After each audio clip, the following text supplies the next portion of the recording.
Welcome. This is James Corbett of the Corbett Report with your Sunday update from the Center for Research on Globalization at globalresearch.ca on this 10th day of July 2011. And now for the real news. Unmanned aerial vehicles are once again grabbing headlines as the UK government was forced to admit last week that an RAF drone killed 4 Afghan civilians and injured 2 others in an airstrike in Helmsland earlier this year. Expressing deep regret over the incident, a Defense Ministry spokesman said, "An ISAF investigation was conducted to establish if any lessons could be learnt from the incident or if errors in operational procedures could be identified." The report noted that the UK Reaper's crew's actions had been in accordance with procedures and UK rules of engagement. The incident is likely to renew debate about the RAF's drone program, operated from the US Air Force's Creech Air Force Base in Nevada. Just this March, the Ministry of Defense released a study of the issue that looked at some of the troubling questions that the use of unmanned aerial vehicles in warfare raise. It is essential that, before unmanned systems become ubiquitous, if it is not already too late, that we consider this issue and ensure that, by removing some of the horror, or at least keeping it at a distance, that we do not risk losing our controlling humanity and make war more likely. The report then goes on to ask if the US drone strikes in Pakistan and Yemen in fact herald a new era of warfare, an era in which military intervention will be used simply because it can be done without any risk whatsoever to the attacker. The US military and CIA, under the leadership of Nobel Peace Laureate Barack Obama, is currently using aerial drones to carry out attacks in 6 different countries: Pakistan, Afghanistan, Yemen, Iraq, Libya, and now Somalia. Last month, Washington admitted using drones to commit assassinations of Somalis, who it claims have ties to Anwar al-Awlaki, himself an American citizen who the Obama administration has attempted to assassinate without a trial. It is uncertain who else is on the president's list of American citizens whom he has unilaterally declared the right to kill, but his DOJ has successfully blocked any judicial oversight of the decision in the courts. The use of drones are becoming more frequent in every theater, and have begun to cause great consternation with erstwhile allies such as Pakistan, where the citizens and the government are increasingly protesting the drone strikes. From 2004 to the end of his presidency in January 2009, the Bush administration launched 46 drone strikes in Pakistan. Since taking over the White House, Peace Prize recipient Obama has launched 213 such strikes.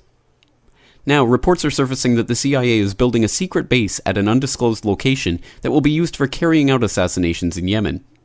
In justifying the move, an anonymous US official was quoted by the Los Angeles Times as saying that Yemen is now the most capable, most imminent threat to the US.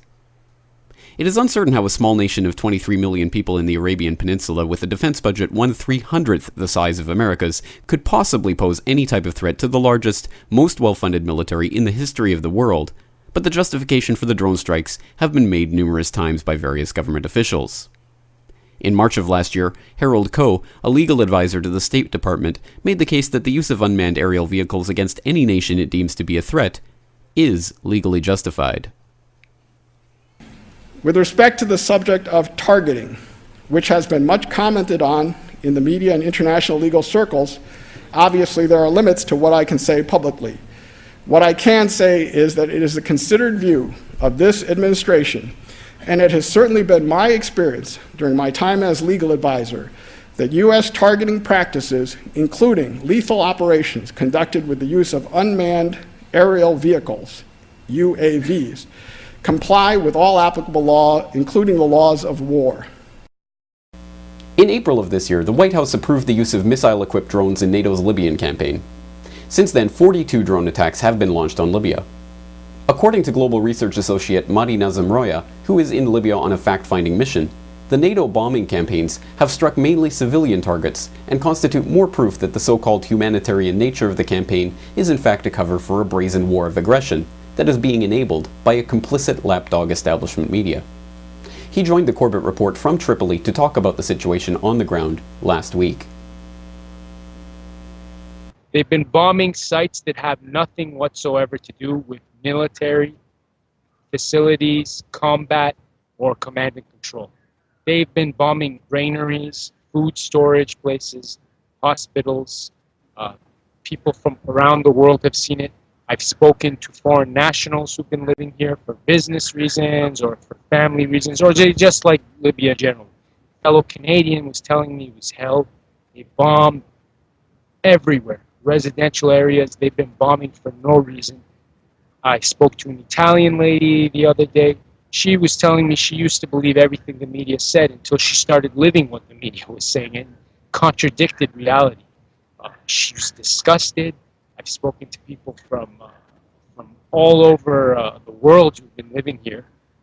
They're in shock because they cannot bring the media fabrications to terms with reality here. And I can tell you right now, I was in Tripoli on Friday with a vast group of foreign journalists from all over the world: Britain, France, the United States, Russia, Japan, China, and the Washington Post, BBC, all of them lied about the event. Over 1 million people, roughly, the government says about 2 million people, were there. And they said nothing about it. And all these people were there freely. No one forced anybody to come. The next day, the BBC reported, because a lot of these people came out of town to show their support for the government and for Libya and to show they're against this war of aggression by NATO. So a lot of them slept there during the night, and they left in the morning. And BBC reported that they're fleeing Tripoli. They slept and they were leaving. These are the type of lies you hear. Now, the U.S. Air Force is developing new drone aircraft that can be launched from aircraft carriers, eliminating the need to secure and operate drone bases in foreign countries. The sea-based drones are likely to be deployed in Asia as a counter to an increasingly aggressive Chinese military presence in the region.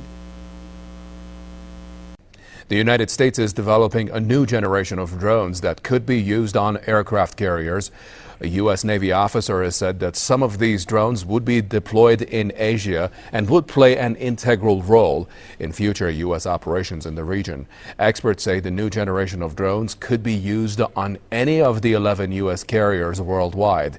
Sea-based drones would have a combat radius of over 2,700 kilometers and would remain airborne for 50 to 100 hours.